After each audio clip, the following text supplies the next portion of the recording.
শনিবার সন্ধ্যায় ধর্মনগর বিবেকানন্দ শারদ শতবার্ষিকী ভবনের প্রেক্ষাগৃহে অনুষ্ঠিত হয় ধর্মনগর রাজবাড়িস্থিত golden peak primary English medium স্কুলের বার্ষিক সাংস্কৃতিক এবং পুরস্কার বিতরণী অনুষ্ঠান। এদিন স্কুল কর্তৃপক্ষ দ্বারা আয়োজিত এই অনুষ্ঠানে বিবেকানন্দ শারদ শতবার্ষিকী ভবনের প্রেক্ষাগৃহে এক উৎসবমুখর পরিবেশ সৃষ্টি হয়। অনুষ্ঠানে উদ্বোধন করেন রাজ্য বিধানসভার অধ্যক্ষ বিশ্ববন্ধু সেন। এছাড়া উপস্থিত ছিলেন স্কুল প্রিন্সিপাল বিভাস রায়, পুর পরিষদের কাউন্সিলর চিত্রা চক্রবর্তী সহ অন্যান্যরা।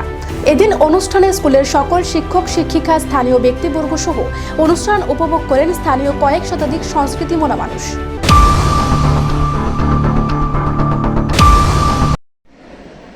আমি খুব আনন্দ পেয়েছি যে গোল্ডেন পিক স্কুলে 400-র অধিক স্টুডেন্ট হয়ে গিয়েছে।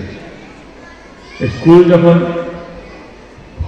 স্থাপিত হয় এবং কাজে আজকে বেশ অগ্রণী ভূমিকা এসে গেছে, খুব ভালো লাগছে আমার। এই বছর আমার ক্লাস 8 শুরু হবে, 7 পর্যন্ত ছিল।